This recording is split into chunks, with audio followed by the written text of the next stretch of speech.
का and you shall live, और तुम जीवित रहोगे और तुम जियोगे। परमेश्वर का वायदा है कि परमेश्वर के लोग पृथ्वी पर भी जीवित रहेंगे और स्वर्ग में भी जीवित रहेंगे। परमेश्वर के लोग के लिए मौत है ही नहीं, परमेश्वर के लोग के लिए मृत्यु है ही नहीं।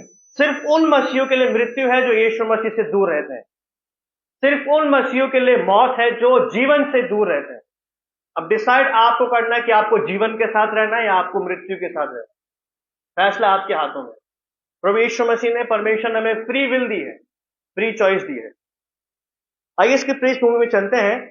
यरूशलेम पे जब दूसरे देशों ने आक्रमण किया, जब यरूशलेम जो शहर था, इजराइल का कैपिटल था यरूशलेम, जब दूसरे देशों ने, दूसरे शहरों ने जब यरूशलेम पर जब आक्रमण किया, जब यरूशलेम पर जब दूसरे लोगों ने चढ़ाई की, तब यरूशलेम जो नगर था या यरूशलेम जो शहर था वो पूरी तरीके से नष्ट हो गया था और इजराइल का पतन हो गया था। जब दूसरे देशों ने जब इजराइल पे आक्रमण किया या जब इजराइल पे जब उन्होंने धावा बोला, तो जो इजराइल या यरूशलेम जो देश था वो नष्ट हो गया था और इजराइल का, यरूशलेम का पतन हो गया था।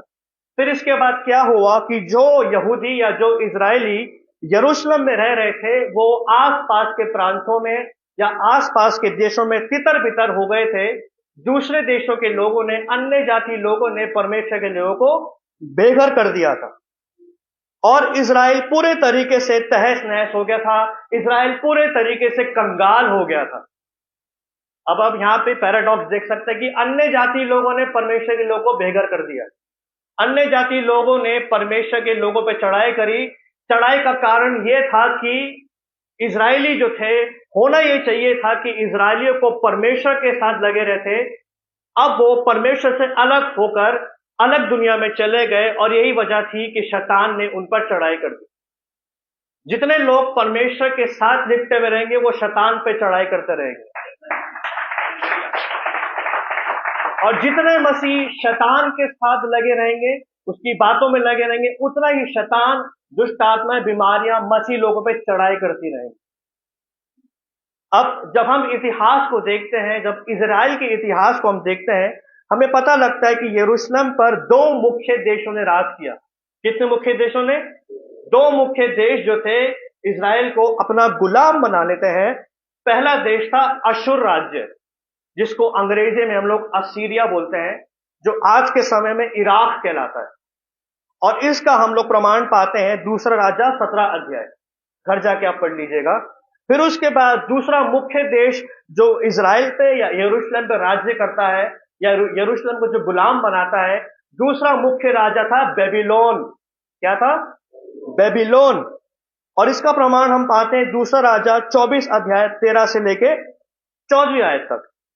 और ये जो बेबीलोन देश था, ये जो बेबीलोन कंट्री था या जो राज्य था, बड़ा एम्पायर था, बेबीलोन जो है यरूशलेम को पूरी तरीके से खत्म कर देता है। यरूशलेम को, परमेश्वर के लोग को पूरी तरीके से नष्ट कर देता है, इजरायलियों को मार देता है और यरूशलेम में कुछ नहीं बचता। और आज के समय भी ऐसी होता है कि शैतान बहुत सारे मसीहों पर चढ़ाई करके बैठा है। इसलिए बैठा है क्योंकि मसीह लोग जीवन से दूर है। हम जितना जीवन से दूर जाएंगे उतना ही मौत, उतना ही मृत्यु, उतना ही दुष्टात्माएं, उतना ही बीमारियां हम पे चढ़ाई करती चली जाएंगी। हम जितना जीवन के पास रहेंगे उतना ही जीवन हमारे जीवन में बढ़ता चला जाएगा। और यहिजकीएल जो भविष्यवक्ता था, यहिजकीएल ने अपनी सेवा तब शुरू करी जब यरूशलेम बेबीलोन की गुलामी में था। और यहिजकीएल जो था वो एक याजकीय लोगों को सामर्थ देने पर है। परमेश्वर का सही जन परमेश्वर की प्रजा के बीच में प्रवेश हो गया है और अब परमेश्वर अपने लोगों को खड़ा करने पर है। परमेश्वर अपने लोगों को उठाने पर है। परमेश्वर अपने लोगों को ताकत देने पर है। और प्रियो, सही जन का होना बहुत जरूरी है। सही जन का मसीह की कलीसिया में प्रवेश करना बहुत जरूरी है। और यहेजकेल सही व्यक्ति था जो परमेश्वर के मन का था। और यहेजकेल का अर्थ होता है यहोवा सामर्थ देगा। गॉड स्ट्रेंथन्स या स्ट्रेंथन बाय गॉड। इसका मतलब यह है कि अब सही व्यक्ति के द्वारा कलीसिया में सामर्थ आएगी। अब सही जन के द्वारा कलीसिया के लोग उत्थान पाएंगे, लोग बढ़ेंगे, लोगों के जीवन में तरावट आएगी, और सही जन का होना बहुत जरूरी है। पहला पॉइंट हम पढ़ेंगे 1 से लेकर 6 आयत तक। यहोवा की शक्ति मुझ पर हुई और वह मुझे अपना आत्मा संवार कर बाहर ले गया और मुझे तराई के बीच खड़ा कर दिया, और वह तराई हड्डियों से भरी हुई थी। आपको दिख रही है? ये जो तराई है वो हड्डियों से भरी हुई है। का हाथ, एलोहीम का हाथ, पिता पुत्र पवित्र आत्मा का, और यहोवा का हाथ का अर्थ बनता है। और जो यहोवा का हाथ है हिजकिय्याह, तो वो क्या दर्शाता है? यहोवा का हाथ दर्शाता है कि यहोवा की सारी शक्ति, यहोवा का सारा सामर्थ और यहोवा का सारा अधिकार जो था वो यहिजकिय्याह पर था। आपको बात समझ आ रही है? यहोवा का जो हाथ था वो यहिजकिय्याह के सर पर था, और यहिजकिय्याह का नाम का अर्थ भी यही होता है, यहोवा सामर्थ देगा। इसका मतलब यह है कि इजिकियेल का जो नाम था, इजिकियेल वैसा ही था जैसा उसका नाम का मतलब था। बहुत सारे लोगों का नाम आनंद होता है लेकिन उनके अंदर आनंद नहीं होता। आप समझ रहे हैं?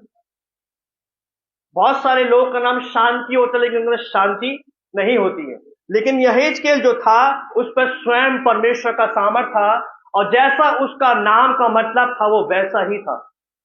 यहेजकेल अपने लोगों को सामर्थ देता था, और यहोवा का हाथ त्रिएक परमेश्वर का हाथ यहेजकेल के सर पर था। और यहोवा की शक्ति, इसका सही अर्थ बनता है यहोवा का हाथ। फिर हम पढ़ते हैं कि यहोवा की शक्ति मुझ पर हुई और वह मुझ में अपना आत्मा समवा कर बाहर ले गया। अब यहां पे आप सोच रहे होंगे कि परमेश्वर कैसे बाहर ले गया। यहेजकेल पर परमेश्वर ने अपना आत्मा उंडेला, और परमेश्वर यहेजकेल को सूखी हड्डियों की तराई में ले गया और बाहर ले गया। और आपको मैं बताना चाहता हूं कि परमेश्वर यहेजकेल को कैसे ले गया। छोटे बच्चे होते हैं, छोटे बच्चे अगर चल रहे हो, अगर आपने छोटे बच्चों को भी ऐसे उठाया है, यूं पीछे से आपने कभी छोटे बच्चों में ऐसे उठाया है? परमेश्वर वैसे ही यहेजकेल को ऐसे उठाकर बाहर ले गया, जैसे कोई पिता अपने बच्चे को सही जगह पर ले जाता है। कितने लोगों को बात समझ आ रही? अगर आपके पास छोटे बच्चे तो आपने बच्चों को ऐसे उठाया होगा, ऐसे कर। वैसे ही परमेश्वर जो है वो यहेजकेल को ऐसे कर उठा लेता है और उसको वहां पहुंचा देता है जहां यहेजकेल की जरूरत है। मैं ऐसा करता हूं, आपको बात समझ आ रही होगी।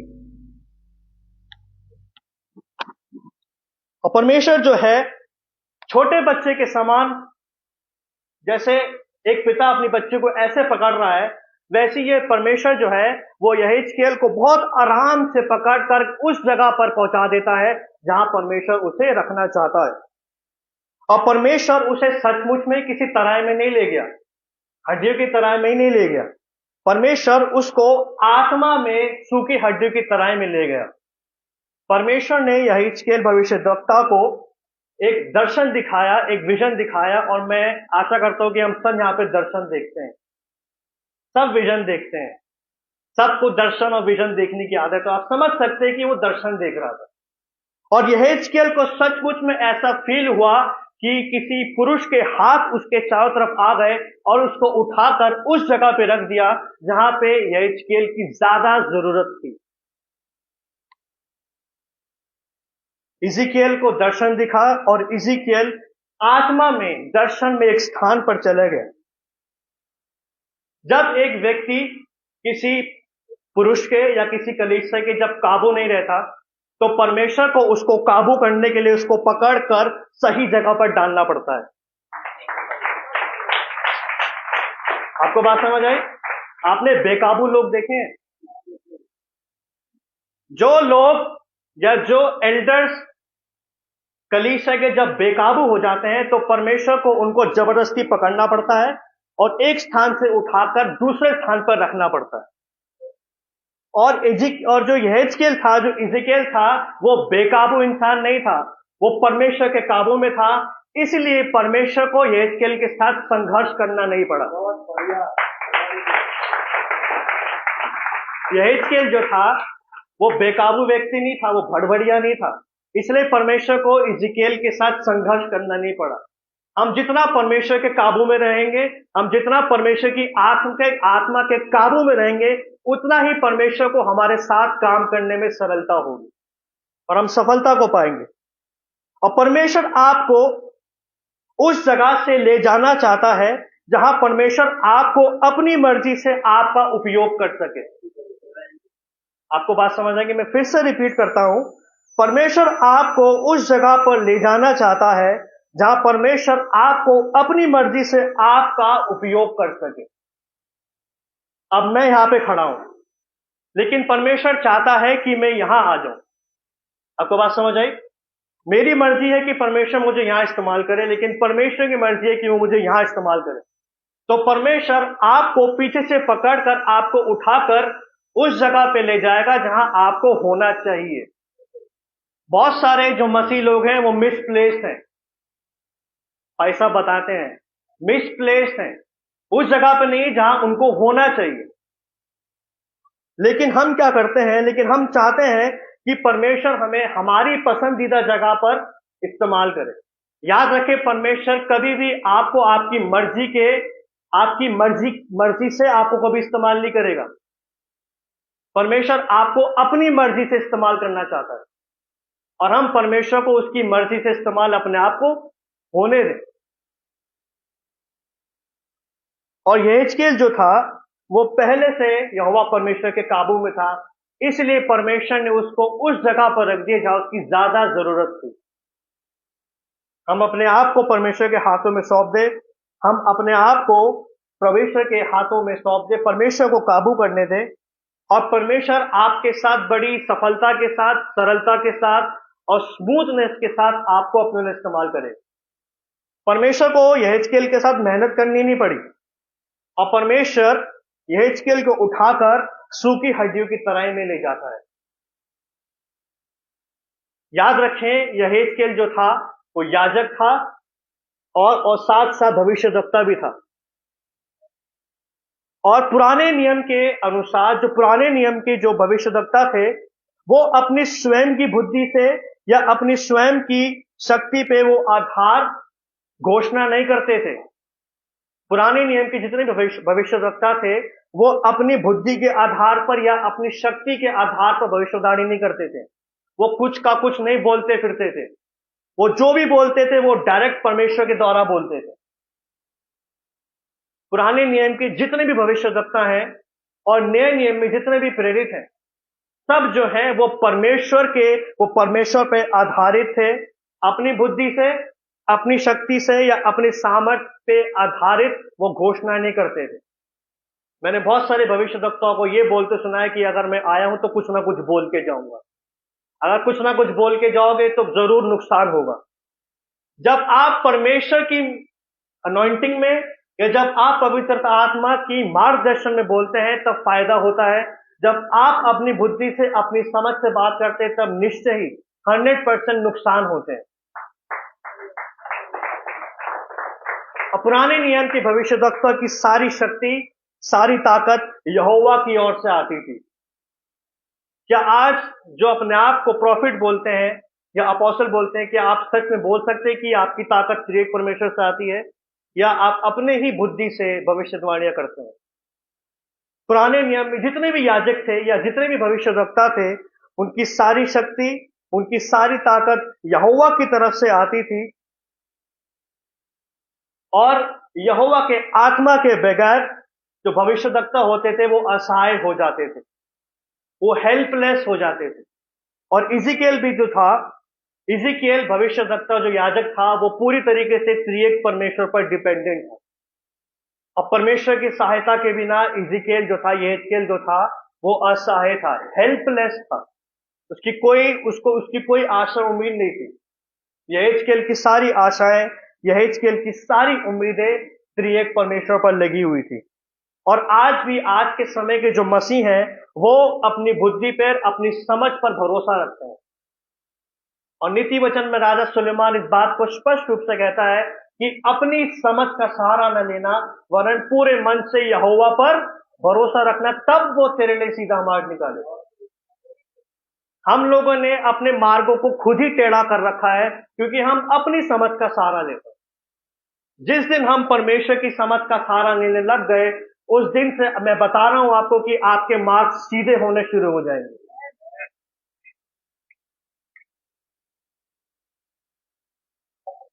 हमारे मार्ग टेढ़े इसलिए हैं क्योंकि हम अपनी शक्ति पर, अपनी समझ पर भरोसा रखते हैं। यहां पे लिखा है, यहोवा की शक्ति मुझ पर हुई और वह मुझ में अपना आत्मा समवा कर बाहर ले गया और मुझे तराई के बीच खड़ा कर दिया, और वह तराई हड्डियों से भरी हुई थी। ये जो तराई शब्द है, इसको अंग्रेजी में वैली भी बोलते हैं, और तराई का दूसरा शब्द होता है घाटी। क्या होता है?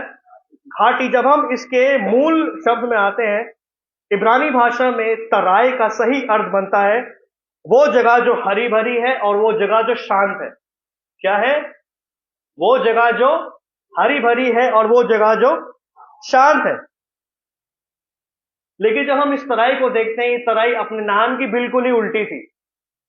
यहेजकेल अपने नाम की तरह सामर्थ्यशाली था, लेकिन ये जो तराई थी वो अपने नाम की बिल्कुल ही उल्टी थी। इसका जैसा नाम था हरा भरा, ये हरी भरी नहीं थी, ये सूखी थी। अब तराई का अर्थ बनता है शांत स्थान, लेकिन ये अशांत थी। और ये जो घाटी थी वो कब्रिस्तान में बदल गई थी।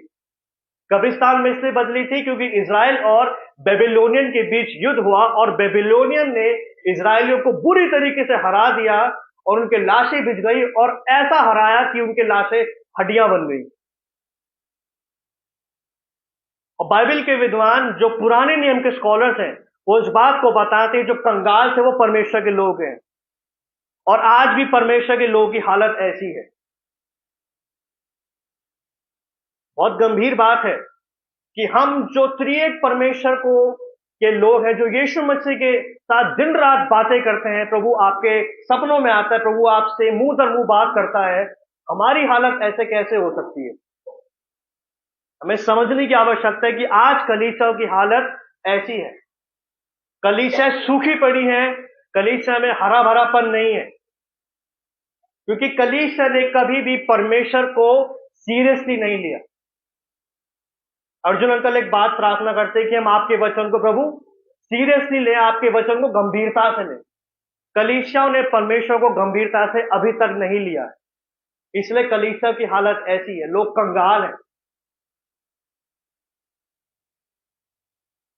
एक बहुत बड़ा युद्ध हुआ था इजरायलियों के बीच और बेबीलोनियन के बीच, और जब आयत 9 में पढ़ेंगे, यहां पे लिखा है, तब उसने मुझसे कहा, हे मनुष्य के संतान, सांस से भविष्यवाणी कर और सांस से भविष्यवाणी करके कहे, हे सांस, परमेश्वर यूं कहता है, चारों दिशाओं से आकर इन घात किए हुए, क्या है? इन घात किए हुओं में समा जा कि ये जी उठे। ये घात किए हुए लोग थे, और आज भी मसीह लोग घात किए जाते हैं शैतान के जरिए। वो इसलिए घात किए जाते हैं क्योंकि हम यीशु मसीह के करीब नहीं है। अगर यीशु मसीह के करीब होते तो आज हमें शैतान घात नहीं करता। अगर हम प्रभु की उपस्थिति में बने रहते, वचन में बने रहते, प्रार्थना में बने रहते, तो हमारी हालत ऐसी नहीं होती। इसको सोचने वाली बात है, ये बहुत गंभीर बात है। और ये जो तराई थी वो अपने नाम के बिल्कुल ही उल्टी थी, ना तो हरी भरी थी और ना तो पूरी तरह से शांत थी, सूखी थी, और क्या थी? अशांत थी।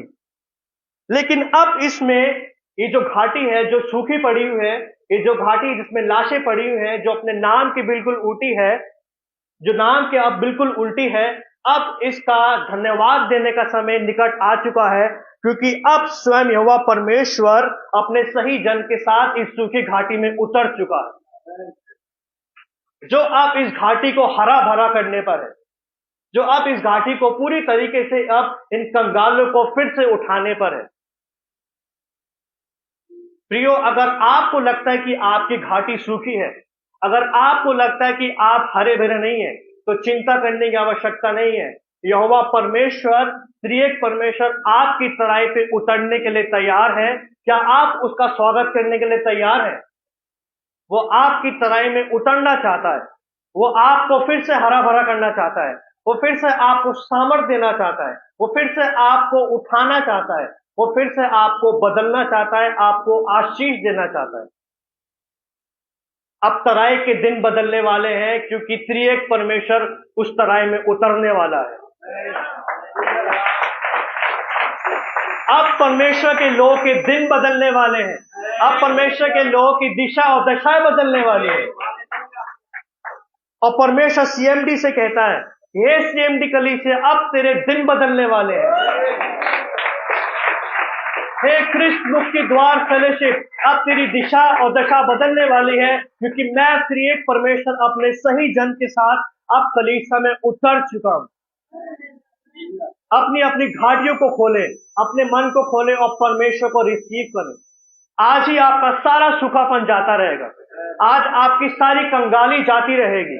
आज आपकी सारी बीमारियां जाती रहेंगी। आज सारी दुष्टात्माएं जाती रहेंगी,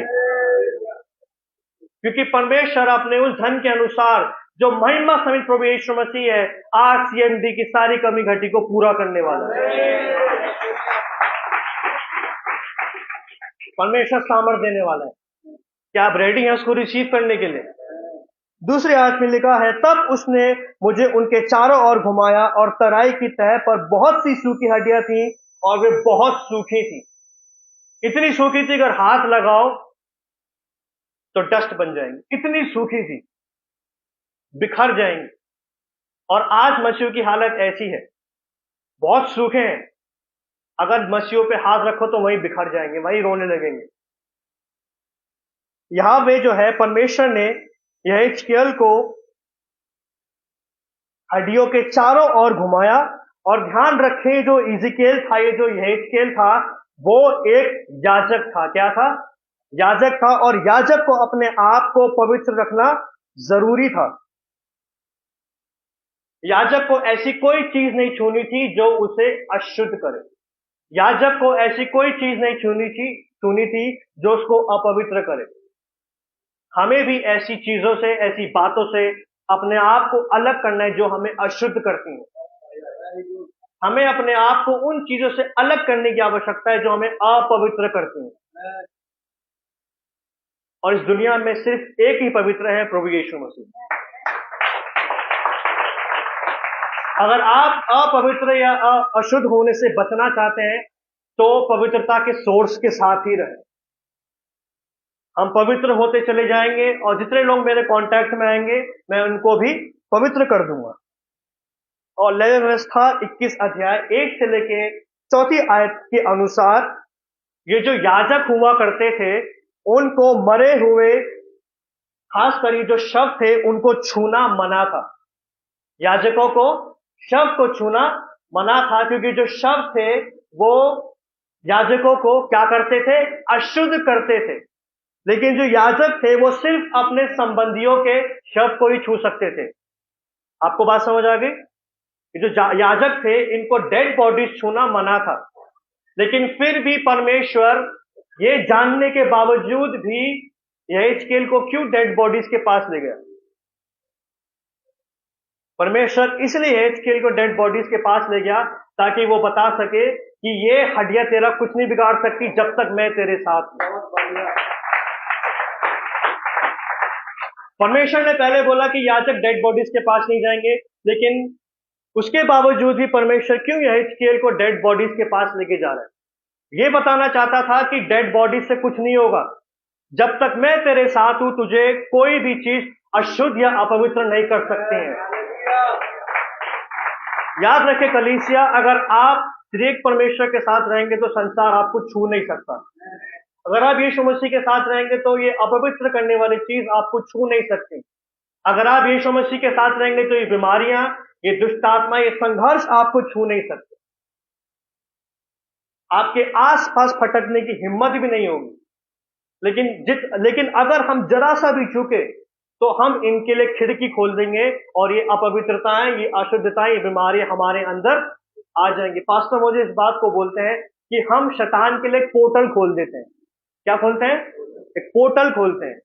और पोर्टल क्यों खुलता है? क्योंकि हम उसके पास जानबूझ के जाते हैं।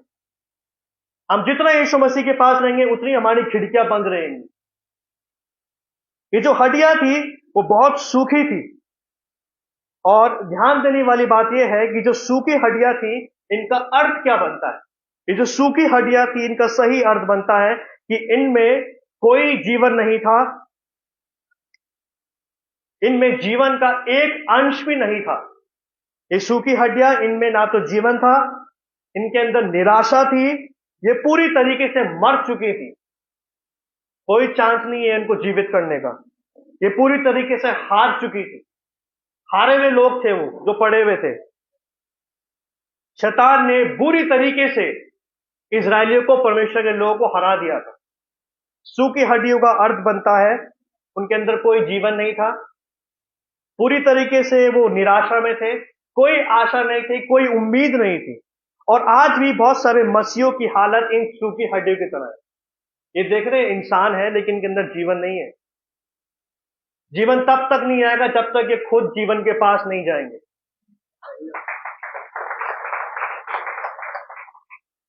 आज के मसीह जो है, कलीसिया के लोग जीवित तो हैं लेकिन इनके अंदर लाइफ नहीं है।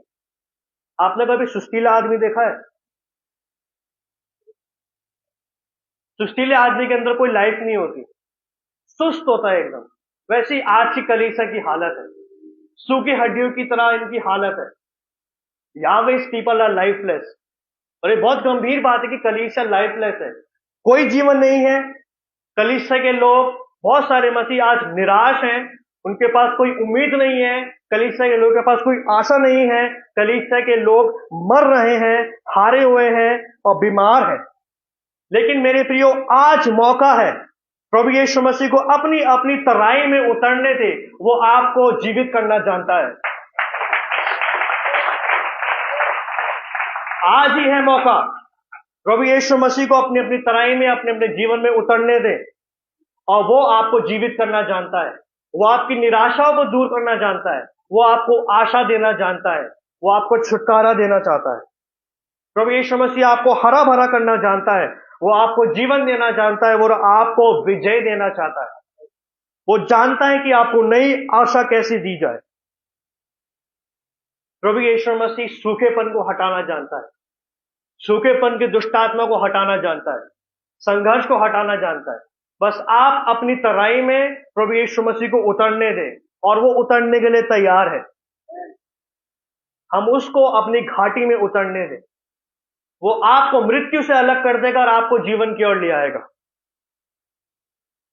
3 से लेकर 8वीं आयत तक पढ़ते हैं। यहां पे लिखा है, तब उसने मुझसे पूछा, हे मनुष्य के संतान, क्या ये हड्डियां जी सकती हैं? मैंने कहा, हे यहोवा, तू ही जानता है। तब उसने मुझसे कहा, इन हड्डियों से भविष्यवाणी कर कर कहे, हे सूखी हड्डी, यहोवा का वचन सुनो। परमेश्वर यहोवा तुम हड्डियों से यूं कहता है, देखो मैं आप तुम में सांस समाऊंगा और तुम जी उठोगी। मैं तुम्हारी नसें उपजाकर मांस चढ़ाऊंगा और तुमको चमड़े से ढांपूंगा और तुम में सांस समाऊंगा और तुम जी जाओगी और तुम जान लोगी कि मैं ही यहोवा हूं।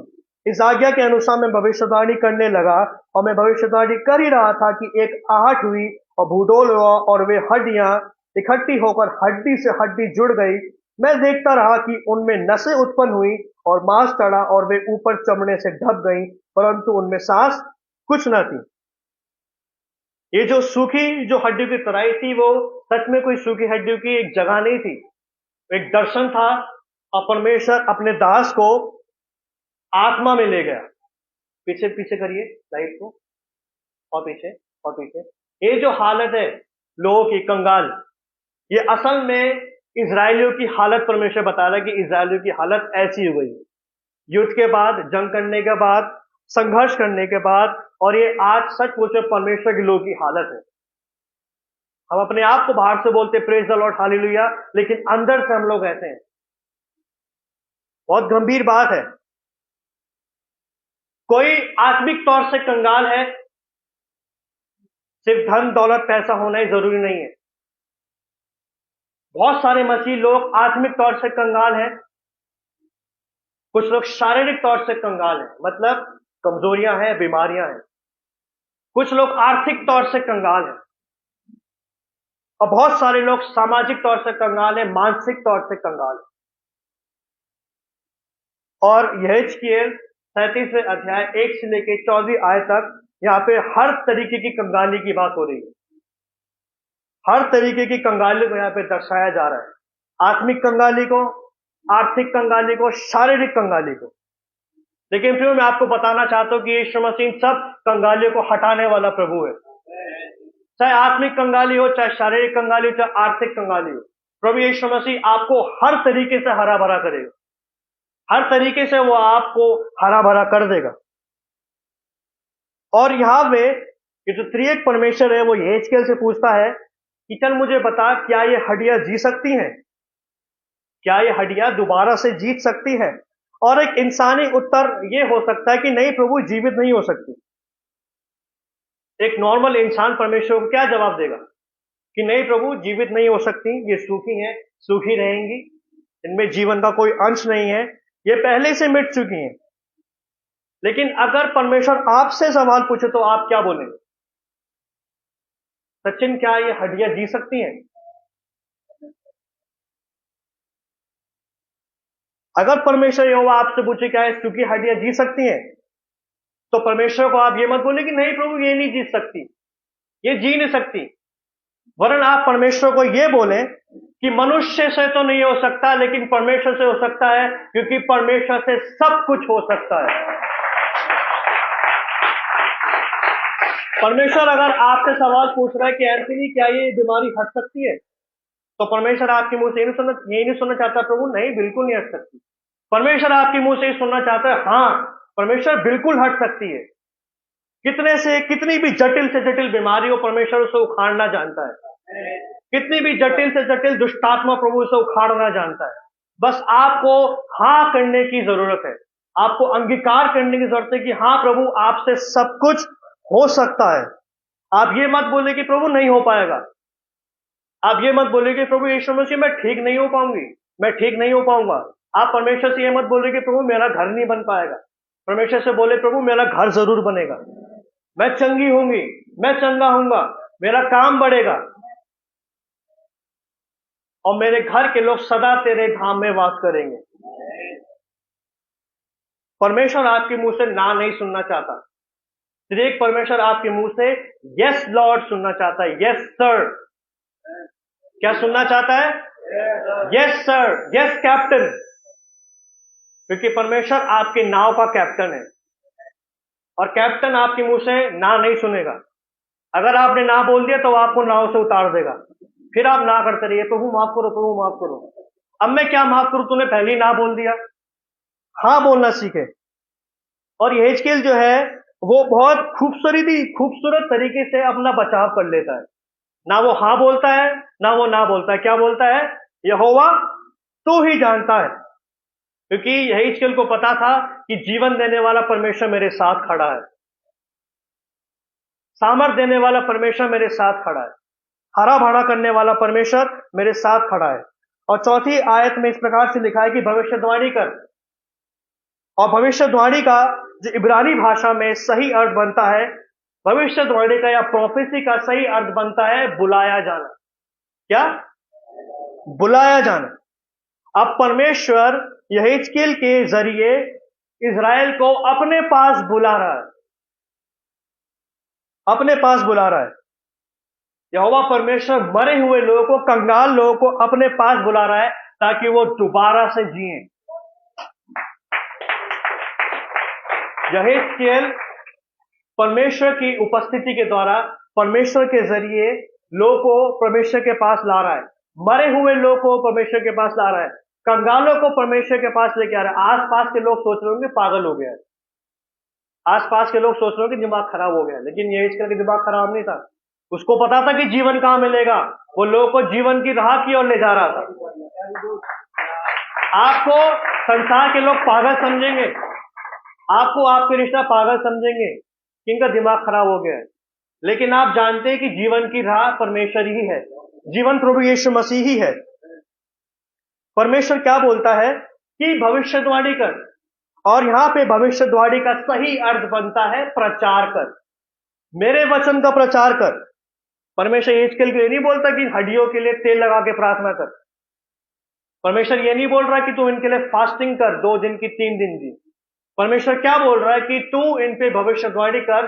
इसका मतलब यह है कि परमेश्वर यहेजकेल को बोल रहा है कि इन कंगालों को सुसमाचार प्रचार कर। इन मरे हुए लोगों को मेरा वचन सुना। और वचन क्यों सुनाने को बोल रहा है? क्योंकि वचन में यहोवा की सामर्थ पाई जाती है। वचन में यहोवा की सामर्थ, यहोवा की ताकत पाई जाती है। एक बहुत बड़े प्रचारक हुए हैं, उनका नाम हुआ है स्मिथ विगल्सवर्थ। किसने नाम सुना है? स्मिथ विगल्सवर्थ बोलते हैं कि मेरी अनॉइंटिंग का कोई सीक्रेट नहीं है, एक ही सीक्रेट है, वो है वचन। बहुत सारे प्रादी प्रचारक किताबें लिख रहे हैं, अभिषेक पाने के 7 तरीके, अनॉइंटिंग पाने के 8 सीक्रेट। कोई सीक्रेट नहीं है, ये बिजनेस चला रहे हैं। अनॉइंटिंग पाने के, अभिषेक पाने के कोई सीक्रेट नहीं है। अगर किसी को अभिषेक चाहिए तो वचन पढ़े। प्रभु यीशु मसीह ने साफ कहा है कि जब पवित्र आत्मा तुम पर आएगा, वचन में सामर्थ है। और प्रियो, परमेश्वर हड्डियों को, कंगालों को इसलिए वचन सुनाने को बोल रहा है क्योंकि परमेश्वर का वचन बनाता है। परमेश्वर का वचन हरा भरा करता है। परमेश्वर का वचन जहां भी जाता है वहां बदलाव लेके आता है। और परमेश्वर का वचन गलत को सही से अलग कर देता है। परमेश्वर का वचन सत्य और झूठ में अंतर लेके आता है। जब तक आप वचन नहीं सुनेंगे तब तक आपके जीवन में कार्य नहीं होगा।